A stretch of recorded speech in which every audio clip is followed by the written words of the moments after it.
Oh yes, they say heaven is a place on earth, and that's bang on because of rugby heaven. We are back for 2026. Matthew Burke, Tim Horan alongside me, Michael Atkinson. Massive episode, gentlemen. We're going to preview everything. We know Super Rugby gets underway. I'll tease some of that a little bit later, but how excited are the two of you to have rugby back officially down under? Well, working with you as well. I think that's the big part. Here it comes. Officially, no, not at all. Officially down under, great, because, you know, we left that tour at the end of last year feeling a little deflated from the Aussie boys, but it's exciting. A pre-season, when you see these guys run around, you see how big and strong they are. They've had some trial matches at the moment, and now, like, you know, the gloves are on and they're ready to go, and we look forward to tomorrow night being first game, and then sort of, you know, leading into the season. Who's going to come out on top? Who's going to be the storyline this year? It's going to be great. They're all the questions that we're going to answer throughout the season in rugby heaven. Can't wait for it. It's going to be a big year. Of course, a year out from the Rugby World Cup's always exciting, but Super Rugby Pacific, I think last year was probably the best Super Rugby Pacific season we've had. I think the referees had a lot to do with that. It was open, free-flowing rugby, and just looking forward to seeing which couple of players can really put their hand up, who can unearth this next young talent. There's a lot of talent coming through in Super Rugby, and then you've got the Test match series, and the Wallabies can get back on track. Players to watch is always one of the really exciting things about a brand new, fresh season. We've got a fresh season of Rugby Heaven coming your way. We're going to preview round one, which Berkey says gets underway tomorrow. That man in sky blue, Joseph Suoliti, in action against the Reds. Of course, we know the Six Nations is up and running for 2026. Some shock results in the first weekend. We're going to see the 30 years of Super Rugby's existence celebrated in 2026. All kicked off in 1996. These two gentlemen were there and they were part of it. But I think the perfect way to start this season, and the perfect way to start any season, particularly one that celebrates 30 years of Super Rugby, is bringing together the oldest rivalry in the game. Round one, we'll see the Waratahs hosting the Reds.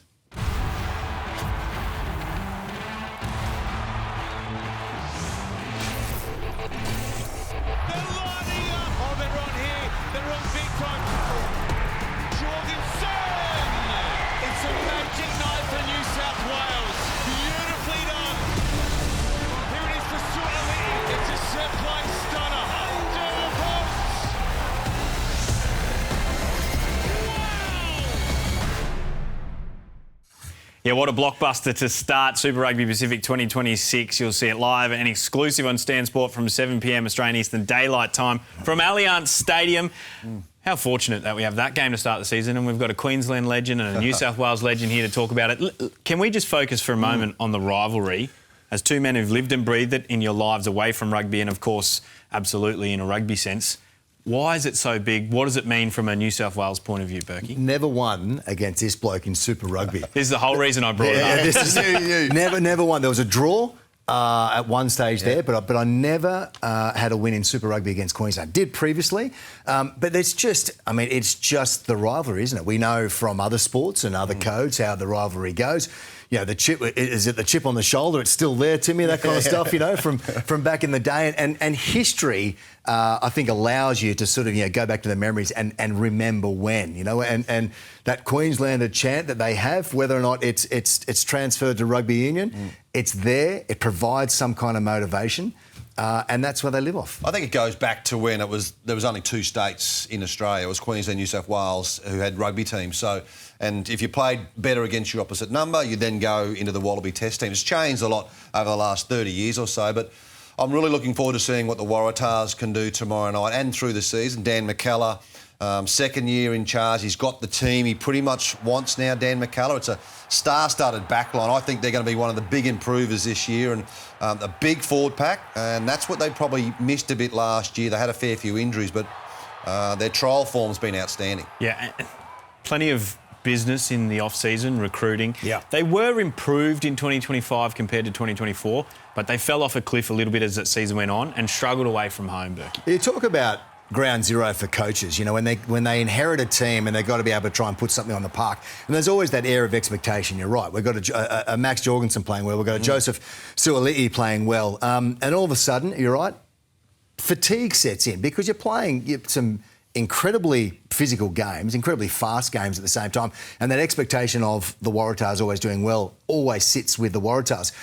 So from all the chat this year and talking to all the boys and the coaching staff, the matrix, if you call it that, of quantifying how fit they are has gone up. So, as you said, Tim, McKellar's got his team. He's got his blokes in there. They've worked hard. And there's a natural progression also to a younger player playing Super Rugby. It is tough footy to play week in, week out and survive a full season of. So once you play, you start to realise what you can do and your body adapts at the same time. Important for Dan McKellar, as like second year as head coach, are they serious contenders or pretenders? And I think at the Waratahs, if the players can keep their feet on the ground, they've got a really big squad and you need that depth because you're going to get injuries along the way. So I'm looking forward to watching them tomorrow night to see how they go against the Queensland Reds and all season. I think they're a top 4 side. Whether they can deliver that, time will tell. Big call, massive call, but you can understand when there's Wallabies particularly throughout their lineup. If you look at their backline, Burke, as someone who's worn the sky blue in the backline for the Waratahs, what do you make of the backline combination that features the likes of Jake Gordon? You got Harry Potter now, who's come across from the Force, Max Jorgensen, Joseph Akuso-Suaalii. They are all starting test stars. The biggest part about the Waratahs and what they need to do is be unselfish, I think, for a backline. Timmy, you do. I'm sure you agree with this. There's speed and pace and power everywhere, and there's strike power everywhere. So don't be the one who wants to do it all the time, all themselves, because they'll get opportunities. And if you're able to, in a way, if you're able to be unselfish to give someone some space on the outside, collect the ball from a second pass and back up, and then all of a sudden you've got 16 men on the field, 17 men on the field, so to speak. So there are strike weapons around the park. It's just the ability to get there. So Crichton will be really interested in unleashing those guys out the back there because we know what they can produce. It's a matter of being able to get there, get that ball to them. Interesting, James Hendren gets his debut at 15 at fullback. No Andrew Callaway. So Hendren, I saw him, he scored 3 tries in that Super Rugby AU against the Queensland Reds at Narrabri last year. It looks really sharp. Went to Joey's school and also played for Randwick. So they've eased him in on the right platform as well. Yeah, well, that's what that third tier, if you want to call it, inverted commas, that Super Rugby Oz, which was played back into last year, was meant to do. Give players like James Hendren the opportunity to get exposed to a higher level of rugby, and he's obviously capitalising on it this weekend. One of 7 potential debuts for the Waratahs this weekend. If we flip the page now and we look at the Queensland Reds, you mentioned, Tim, that you think the Waratahs, at least on paper, are a top 4 side. The Reds have been there or thereabouts the last few seasons. Are they genuine contenders in 2026, do you think? If they've got so many injuries starting the season, I can't. Are you making excuses already? No, I was just saying, you got about 10 or 12 injuries already before the start of the season. You got no Jake, no Gordon, you got no Liner, no Vola. Harry Wilson's still out with a knee injury at the knee operation. Tate McDermott. So big leaders are out. So it'll give the opportunity for Les Kiss's team to have these younger players try and stand up. Kalani Thomas injured as well this weekend. So it's a good challenge for a coach like Les Kiss, knowing what he's got to do with this Queensland team. But he'll have a little bit of an eye on the Wallabies too, how he's going to take over the Wallabies in the end of July. So my question, Burke, if I can just go back, can I just fire back at Tim? Go. Forget about the injuries. Are they genuine contenders in 26? Yes, they are. Yeah. Okay. Yeah. Once they get their players, we can move on now. That's all I wanted, was a straight answer from Timmy. Well, I was going to say, with that, then you got the pressure of the new captain coming in as well, Fraser McWright. So how much pressure gets put on him to be able to lead a team, and if they're under pressure, and trial form accounts to nothing when you're going into a season. They would have liked to have played perhaps a little bit better, but when you start that first game out, Allianz Stadium, 2 teams going at it, and then so much. Not so much pressure, but so much pride in the jersey for both teams. It's going to be an enormous collision. An occasion for both teams. What about the enormous opportunity for young Harry McLaughlin-Phillips in the number 10 jersey? A lot of discussion back end of last year with the riches that Queensland Reds have at fly half options. They picked up Carter Gordon, they picked up former Fijian international Ben Vola. They had Tom Lyon already and Harry McLaughlin-Phillips. Berkey, as Tim has already referenced, those 3 guys, Gordon, Vola, Liner, are all injured. So Harry McLaughlin-Phillips has got the first crack. Well, he comes into this position owning the position, not like a person who's just been sort of on the back burner coming through there. So I like the way he plays. I like his passing game, and I do like the way he actually he controls the game by his kicking and his goal kicking as well. He's a super accurate goal kicker. So expect him to do well. He just has to underplay his role and release the blokes on the outside to let them do their stuff. He's got the first crack, Tim, but do you think he is just keeping the seat warm for one of those other 3 that mentioned. If you asked Harry that, he'd say, no, I want the number 10 spot right through. I think also when you look at Gordon, also Liner, probably Gordon can play 15 as well if he had to. Tom Liner has had so much time off through injury with his hamstrings and lower back and had those concussions, 3 big concussions last year. So rightfully so, Liner didn't go on the Wallaby tour, but he's still out injured. So you want to see him come back pretty quickly. Yeah, first opportunity though for Harry McLaughlin-Phillips taking on the New South Wales Waratahs in round 1 of Super Rugby Pacific 2026. Stan Sport, of course, is your home of rugby. If you want to watch every single match of Super Rugby Pacific this year, they are live or on demand and exclusive to Stan Sport. So sign up to Stan Sport, do not miss a moment of the action. Round 1 also features another huge Aussie derby. It'll be the ACT Brumbies heading west to take on the Western Force. Coming up, we're going to preview that game.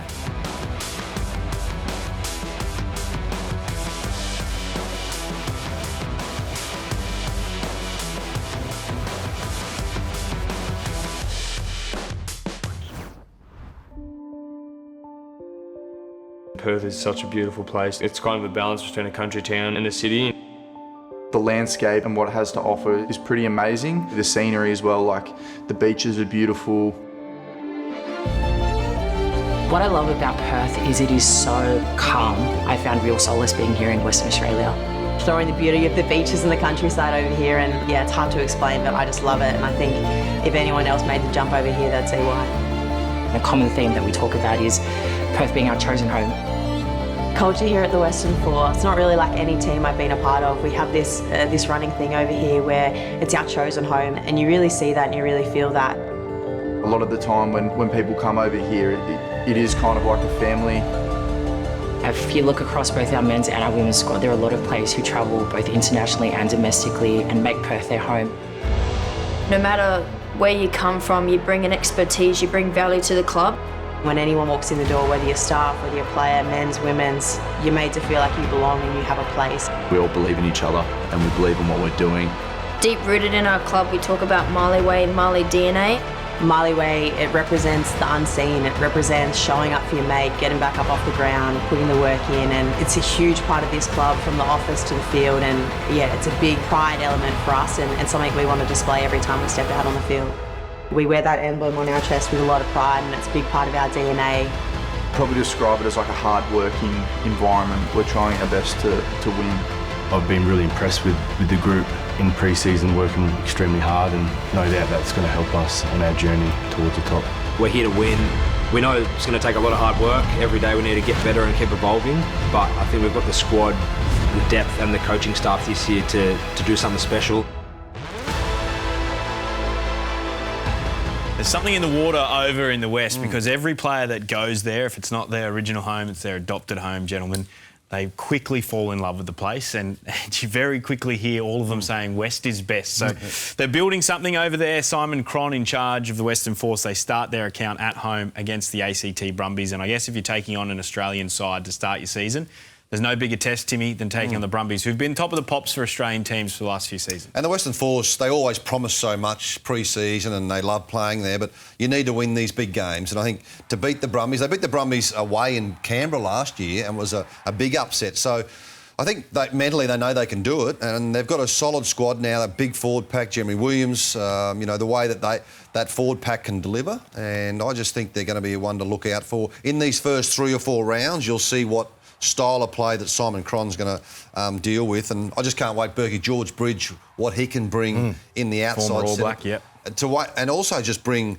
what the Crusaders used to do, and actually what patterns of play did the Crusaders used to do. George, tell us about the culture there and how can we take a little bit of that? Well, and that's the ability to put that on the field, Timmy, under pressure moments more than anything else.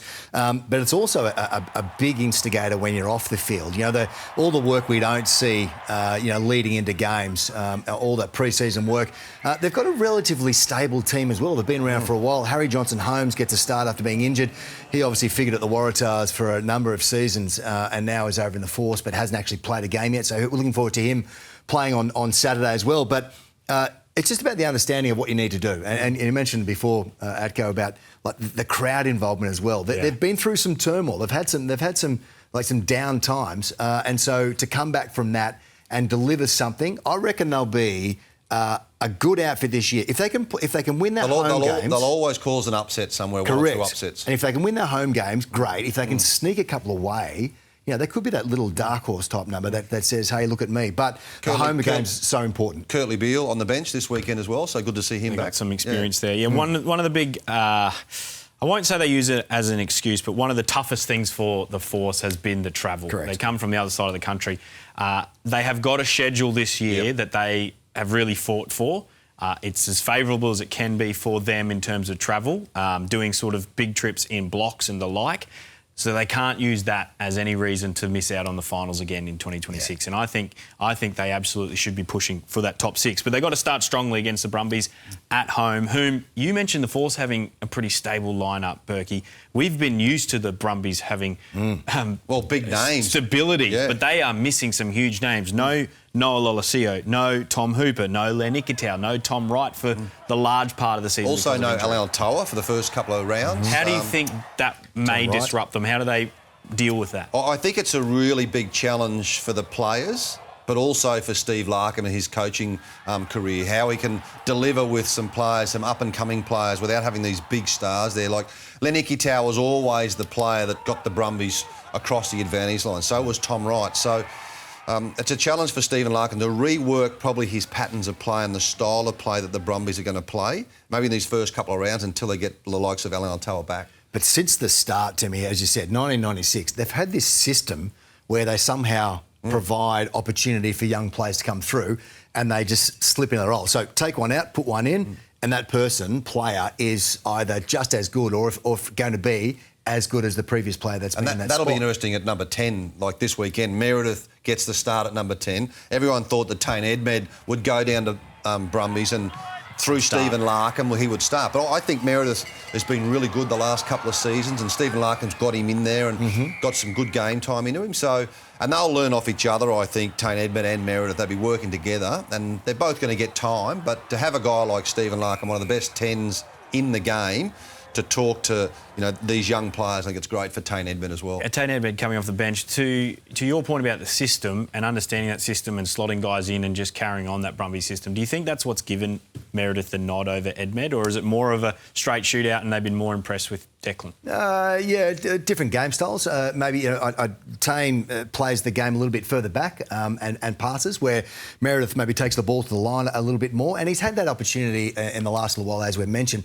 And so, Bernie's seen him and been around, and maybe he can say, I can put my faith in you to direct this team around. Remember the 10 role. I always talk about it, and it's apologies to all the accountants out there, but you've got to be able to work with numbers every day, and that's what the accountants do. And that's what a 10 does. A 10's got to just be unselfish. He's your quarterback. He's your quarterback. Absolutely. Trying to just play and when to go flat and when to sit deep. I mean, you've got the players outside you who are the try scorers and the hero. He just conducts the game. And if he can do that on the weekend against the Force, the Brumbies sit in a good spot. So if it's all about him and he's trying to do everything, wow, we hit you and we go hard. Righto, Brumbies go across the Nullarbor to Perth, take on the Force. Who wins this one, gentlemen? Tim, you first. I think the Force. I like the Force at home, and as Berkey said, they've got to start winning all their home games, and the first one's the Brumbies. They know how to beat them.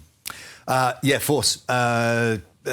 Caught up with Tommy Wright the other day at Super Pacific launch, and he was mentioning that they've had a pretty hard schedule as well. They've been, sort of back and forth over... How far away is Tommy Wright from coming back? A couple of months yet, mid-season, he was sort of talking about, the back end of mid-season. He said he's going well, which is great to see for Australian rugby and obviously himself. But there's been a bit of trouble as well, and maybe the Brumbies have to work out how to fix that and do it well enough to be able to be at peak performance when you come to the weekend. Massive There's game. Your short answer, Force.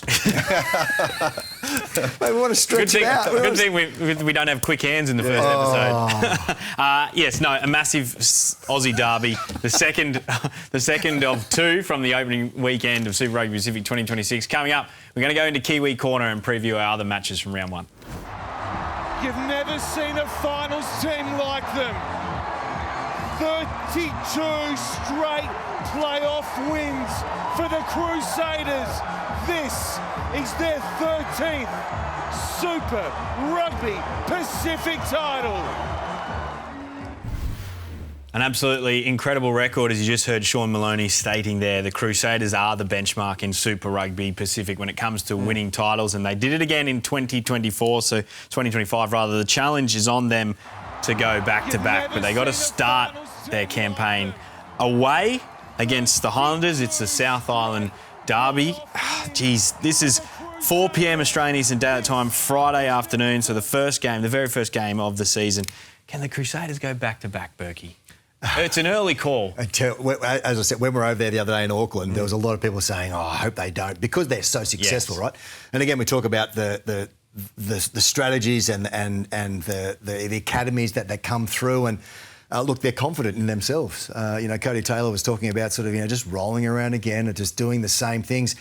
And even though if they start poorly sometimes, Helmy, in competitions, you can never write them off because they get on a roll. And they can string a bunch of games together and you just don't want to catch them on the roll. So I think Crusaders will win on the weekend as well. Not a huge amount of movement player-wise, but a big re-signing, he's come back. A big return. Lester Fainga'anuku has come back to the Crusaders, Tim. He's a winger, and some people say he's just a winger, but he's a bloke who can have impact. Well, he gets you across the advantage line. That's what he does. And played for the All Blacks at the back end of last year. He's such a wonderful player, and we're seeing some defensive reads from him. He comes off his wing. He doesn't sit back, and they're going to really need him this year. And when you look at the Crusaders and how good they are, Berkey, when you look at the style of play, everyone knows where to go, and you just don't. Everyone's got a different number on, but they actually know what position on the field you can play and the style of rugby they're playing. So it'll be tough against the Highlanders. Highlanders lost a lot of players early on, injury-wise, so for round one. So you'd think the Crusaders down there would get up. Yeah, no Fabian Holland for the Highlanders, who was a standout in his debut international season last year. But they've still got that powerhouse in the midfield. Their captains, Timosi Tavatava-Nawai. Would you like to tackle him? I'm glad I'm retired. I'm glad I'm retired. I mean, he gets in there.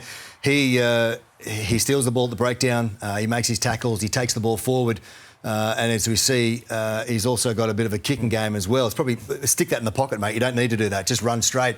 And he brings that dynamic form to that close to the ruck and around there. So, don't let him run, basically, is the call for any opposition team. So, I'm glad I'm not tackling him. Easier said than done, obviously, and became an All Black in 2025 also. Before we move on, quickly, who wins Crusaders Highlanders? I'm going to go Crusaders. Yeah, Crusaders. And remember, roll on as well, new stadium for the Crusaders too. So, the fan base, spiritual home. You've had a lot of trauma down there in the last couple of years, So a new stadium for them, they're excited for that. This isn't the Highlanders, I think, though. So I know that. That's what I said. Remember next week. Oh, okay. Sorry. Yeah, we're previewing round Super one. Round I'm not here next week, so I'm just going to get in early. All right? We cut it up. We're good.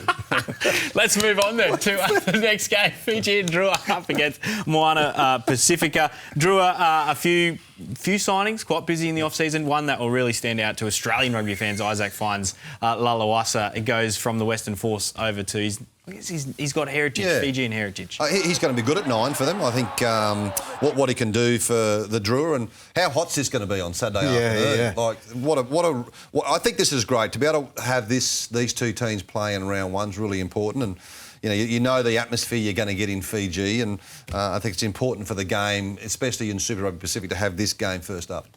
Oh, it's huge. I'm looking forward to it. Again, you talk about. You're looking for the expectation of what they can produce, and round one gives you a snapshot into what we can see and what will arise. What do you think the impact of no Artie Savia this year? For it's a big one, isn't it? Because he bound that team together last year, and then also, like all teams, that they correlate that through the supporters at the same time. So a big loss, but I reckon he would have left enough legacy to say, "Hey boys, remember when." So. I think they'll be okay. And he left by helping Moana recruit former Hurricanes teammate Ngani Lamapi, who has 49 tries in his Super Rugby career to date when he was playing for the Hurricanes. I hope he plays better than he did in this game against the British I think we'll just write off that Adelaide game, Tim. We prefer not to refer to it, but if nothing else, you've got some punch in the midfield. When he was with the Hurricanes, he was unbelievable. He was probably one of the best players in Super Rugby for 2 years, I reckon. He was unbelievable for them, and I think for what he can do for Moana is once again get them across the advantage line to try and lay a bit of a platform for them. What about who wins?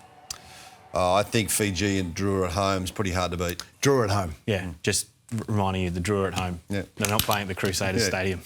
That's not getting open for a few weeks. Yeah. All right, last game of the weekend. You got the Blues hosting the Chiefs. The Chiefs, runners-up 3 seasons in a row. We know the Blues got through, despite finishing 6th last year, got through to the semi-finals. They were the reigning champs. Lost a few players, obviously. the Blues, this season, They've haven't they? lost a few players. Do you think they'll still be contenders and fighting for that last weekend? Losing Rico Ioane is a big loss, in the centres for them, and Talia as well. So, try-scoring machine. I think they may struggle a little bit this year. It'll be interesting to see how Vern Cotter goes. Obviously, Vern Cotter, the coach of the Blues, who then is going to then coach the Queensland Reds for a couple of seasons. So there'll be a lot of eyes from Australia on the Blues and how the coach goes, but also how the team plays and where they finish. What about the Chiefs? Obviously, they've had a change of coach as well. And they picked up Kyron Talmolfalau from Moana, who was an absolute try-scoring freak. He's one of your favourites, isn't he? Absolutely. He is electric, puts bums on seats. They seem like they're going to be there or thereabouts, but geez, they'd love to go one better than they have the last few years. It's a great derby, isn't it, to start with a lot of the teams in this first round. But you're right, to be in that final game and not be able to convert, it'd be so disappointing. You know, the old adage, if you got to lose one to win one, and they've lost 3 in a row, and you thought them playing at home, the final at home, they were going to get it. Yeah, exactly right. I do like them. I do like they sit on top of all the markets, that kind of stuff. They're still the most favoured team, and they've got firepower across the park. I look for them to go really well against. No Damian McKenzie this weekend, so that'll be interesting to see how. Waiting on the birth of his first child. Yeah. I mentioned Talmolfalau. Scored 9 tries in 12 games last year for Moana Pacifica. And the way he scored them. Insert him into this incredible backline of the Chiefs. Yeah. The sky's the limit for this bloke. Yeah, still only very young too, so he's probably working out where he fits into the team and where he can slot himself. He's a very confident player. We saw the couple of tries against the Queensland Reds, and I think he's one of the best signings this year. Well, it's just a case of give me the ball, isn't it? I mean, with space. Well, look what I did last year. And under pressure, he just seems like a really good young player. He will become All Blacks eligible shortly as well. Who wins? Blues at home against the Chiefs, Berkey? I'll go Chiefs. I'll go the Chiefs as well. I'm picking the Chiefs to win the comp again. Okay, the two of you just really sticking together here on your tips. Apart from Queensland, New South Wales. Well, I didn't bother asking for a tip because I was pretty certain. You're coming closer to another Queensland today. I'll go backwards then. That's round 1 of Super Rugby Pacific 2026 previewed for you. Of course, sign up to Stan Sports so you do not miss a moment of the action. Every game of Super Rugby Pacific is live, on demand and exclusive to Stan Sports. Stay with us. Coming up, we are going to take a look at the Rugby World Cup 2027 draw. George. Johnny. Here we go. Here we go.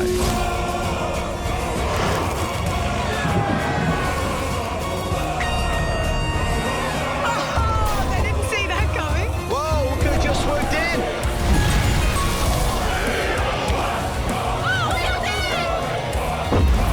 24 teams ready to go all out. Very excited about the Rugby World Cup coming to Australian shores in 2027. We're more excited about Tim Horan's acting chops. Did he invoice that or not? You know Tim invoiced it. We were there. Alana Ferguson and I were there for about nearly 12 hours for 2 minutes. I didn't know you had aspirations to be in Mad Max 10. Yeah. Mel Gibson. Clearly. Yeah. I won't make too many comparisons between you and Mel Gibson. But we know now, we saw the draw early December last year. We also know now the match schedule. I got there in the end, and we know that Australia will start their campaign in Perth on October 1st against Hong Kong, China. There was hope maybe it would be the All Blacks, given Australia and New Zealand in the same pool, but no, starting with Hong Kong, China. Do we like that? Yeah, I don't mind it. Have we overstated the whole, we could have started against the All Blacks thing? I think so. I think so. We're going to be playing the All Blacks twice in the year anyway, leading up. So I reckon you have a break, you have one game, get warmed up, and then you do the big game against the All Blacks as your second test match in the World Cup. In the biggest stadium that we have in Australia. I think there was a lot of romance about Australia and New Zealand start, first game of the World Cup. I think it gives both teams a chance to sort of blow some cobwebs out of it, if that's the case. Yeah, settle in, understand what's coming their way from a fan point of view as well.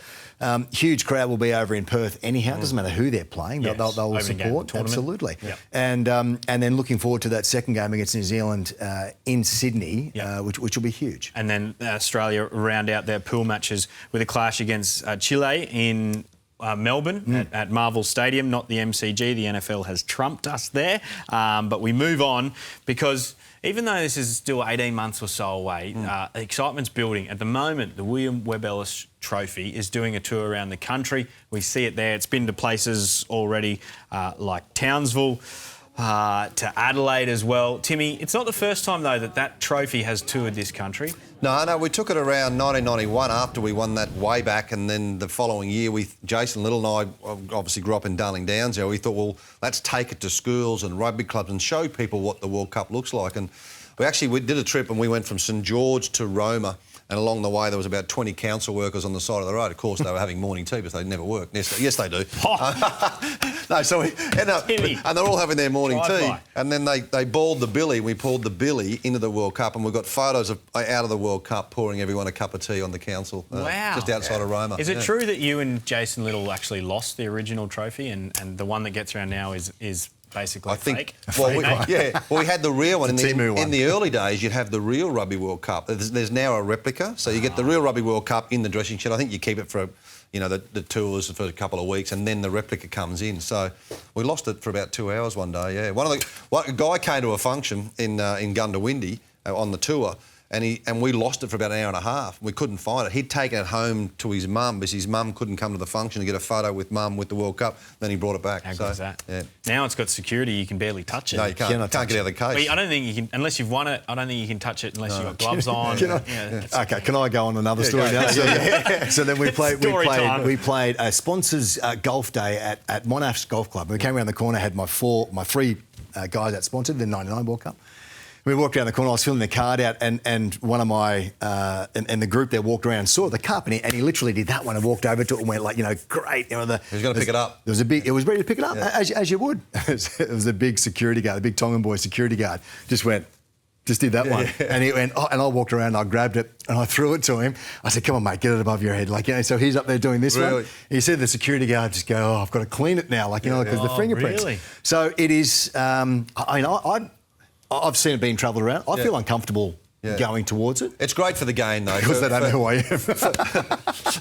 But it's great for the game for everyone to see prior to the World Cup and get this build-up of what the World Cup means. It is very exciting, absolutely. And that tournament will be on our doorstep before we know it. But before then, we have another exciting new year for international rugby. This year, we'll see the inaugural running of the Nations Championship, which will basically see the Northern Hemisphere pitched against the Southern Hemisphere. Well, the Southern Hemisphere plus the Northern Hemisphere fits in the same time zone. Vertical time zone, being Japan. So what have we got? Three test matches here. If I explain it, it's this way. Each nation will play 6 test matches, basically 3 at home, 3 away. For Australia, middle of this year, we play Ireland, France, Italy. End of the year, we head over there and we play England, Wales in Scotland. There's points that are up for grabs, and at the end of those 6 test matches that each nation plays, nations will be ranked, and then there'll be a finals weekend. Final weekend at Twickenham. At Twickenham, which will feature 3 double headers, which is an unbelievable weekend of rugby. It's getting closer, I think, gentlemen, to this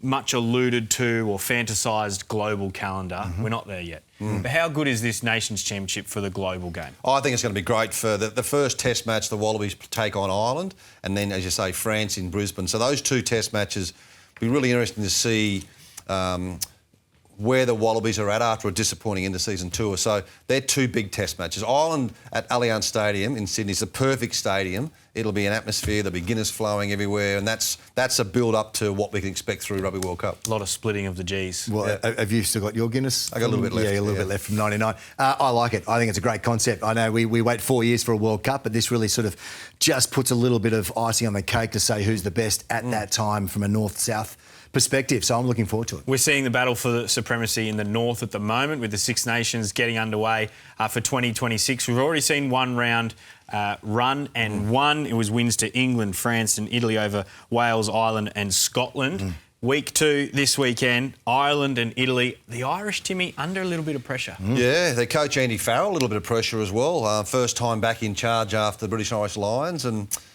they were pretty ordinary, I thought, Ireland, against a French team who had Dupont back. The atmosphere, Northern Hemisphere rugby is humming at the moment, has been for the last 4 or 5 years. The crowds, they're getting the atmosphere. It's going to be huge again this weekend. Italy winners over Scotland, so they'll go in with their tails up. And we'll claim some Aussie connection here because Louis Liner scores a try, obviously son of the great Michael Liner, brother to Tom Liner, now Nico Liner, who's at the Queensland Reds as well. Can the Italians pull off the unthinkable, Berkey? Well, I don't know about the unthinkable, about winning the whole thing, but they certainly, they get to that point where... Could they beat Ireland this weekend? I reckon they could beat Ireland. Ireland were patchy last week against France. I reckon they looked a bit lost. Prendergast at 10 struggled. They didn't have that go forward, that usual cohesion they did.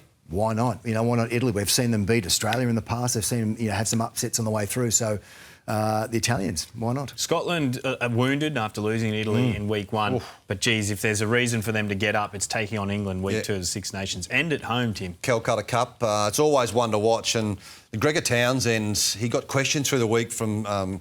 Sir Clive Woodward about his Who style doesn't of normally play. question people, Sir Clive Woodward, does he? He's not one for giving his opinion. Clive came out and gave him a big whack. So it'd be interesting to see what Gregor Townsend, how the team reacts to that. And it's pretty easy to get up for a game against England, so Flower of Scotland will be humming on Saturday. Very quickly. Does he care that an old English bloke's talking about the Scottish team? Oh, I reckon he would. You reckon he would? Sting him a bit, Okay. Yeah. So does Scotland bounce back against England, or you expect England to rub salt in the wound? I just think they're still number 2 in the world, England, aren't they? Yeah. 2 or 3. I think they might be 3 now. Yeah, so they're going to be hard to beat. They're the side which is on the up towards Rugby World Cup, England. Correct. Yeah, all right, there you go. And Wales-France round out round 2 of Six Nations. I think we probably all agree this is a victory from France, almost a walk-up start. Yeah. Is it going to get ugly, though, for Wales? Could be a late numbers there. Could be another South African number from end of last year. Big scores. Wales, again, struggling. You talk about that team on the right trajectory. They're going the wrong way at the moment. Wales and have struggled for a while. So I think they may find it tough this weekend. Yeah, the Six Nations exclusive on your home of rugby, Stan Sports. Sign up to Stan Sports so you don't miss a moment of the action of the greatest Northern Hemisphere international rugby tournament. 30 years of Super Rugby in 2026. We're going to look at some of the greatest moments throughout those 3 decades. Here's one that, despite all of his trying and voting, it just missed the list. Matt Burke. Tom's a good long pass to Burke. Mads and Burke steams into the gap. He's got Campo inside. Campo sets up for the post. Campes, he's going to score. And this is fabulous rugby.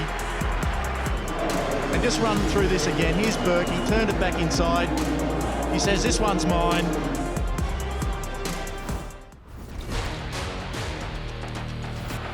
The Hurricanes playing on quickly here. And they've got space out wide. Yeremia will score! Alama Yeremia, first try of the Super 12. Dummies did it right. Tutu, he's not far from the goal line, he might go all the way, finds a player inside, Andrew Bloers. Auckland, quick throw and try. Oh, good work. Tonu'u's got close and he's got down, try, Junior Tonu'u. That's a good try. And they've got the ball again, have Auckland, they've got backs out wide. Tutu's waiting for the ball, they can't get it to him, Clark on the inside break. This is Spencer all the way, Spencer scores, and this will probably win the game. Money's on Auckland here at the moment, I've got to say it. It's a try. It's a try. Out of nothing. And the final score. The Auckland Blues in the inaugural Super 12 match have defeated the Wellington Hurricanes by 36 points to 28 in what has been a highly entertaining game of rugby.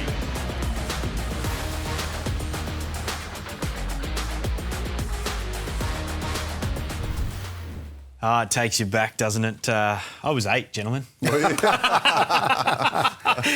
first ever game of Super Rugby, as we heard, it was called Super 12 back then. It's been through a few iterations, but it has always been Super Rugby. Those two teams were stacked with talent, weren't they? The Blues and the Hurricanes just had so much talent. They were probably the foundation of probably the competition in the early days. And the Blues went back to back to win the first 2 years of Super Rugby in its professional form. We are going to unveil the top 30 moments from the 30 years of Super Rugby Pacific. Are we going to do that throughout Rugby Heaven all the way along? We're going to get to the last couple at the end? Yeah, I mean, like, we'll drip feed it out to you. Okay. Are there some some that you think definitely need to be in there, Tim? Well, this one, I reckon that one there from Joe Roth, that would have been 4 tries from Joe Roth. There's Matt Dunning's field goal. Does that make it? I was next to him at that stage. Geez, I hope it doesn't make it. That's Shep, keeping him on the sideline. I actually hope there was a field goal back in 2017, Mitch Hunt for the Crusaders against the Highlanders to win at the death. It was just a normal game going through. This was an incredible moment for the Reds.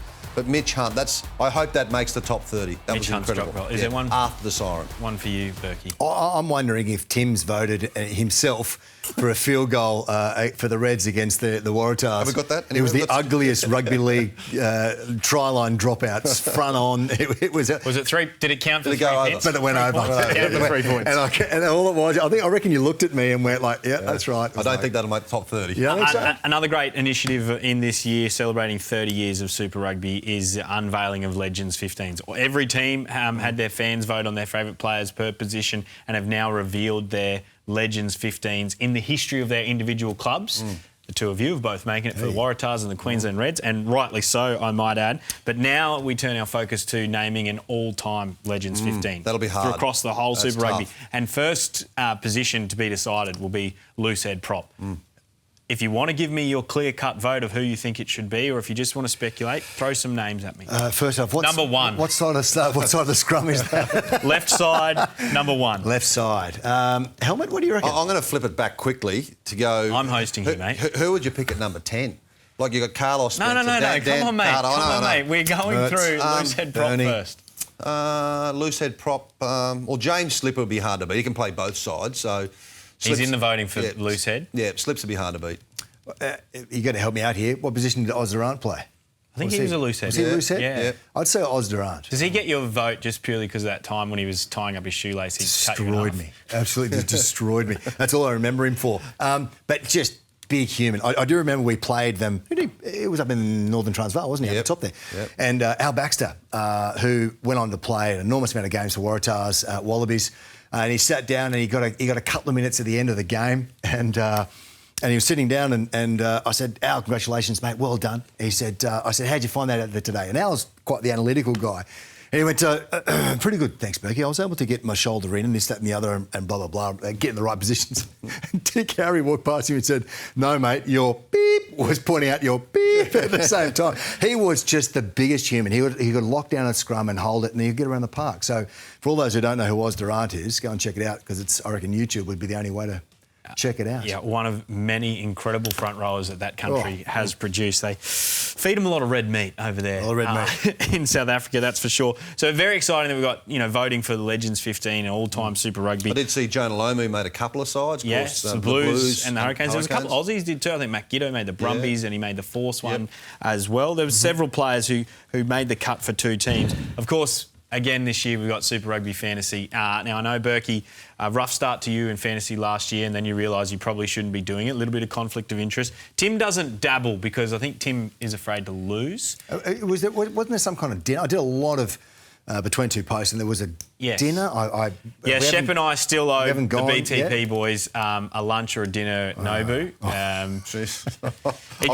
I'm coming. It got out of hand. It got out of hand and every single person who had anything remotely to do with BTP was coming to that free lunch. But, gentlemen, great to have you here for Rugby Heaven. Looking forward to tomorrow night. Yeah, looking forward to the start of the season. It all gets underway tomorrow. Of course, we've got the Highlanders and Crusaders to kick things off, and then we've got that big Aussie derby, the Waratahs hosting the Reds. A massive weekend of Super Rugby Pacific, and then we'll have BTP boys back on Monday, Sean, Morgs and Hoops, and they'll review the entire weekend. But Berkey, Timmy, great stuff. Thanks, Echo. Thank you, sir. Fantastic to have your company yet again. Rugby Heaven on your home of rugby, Stan Sport.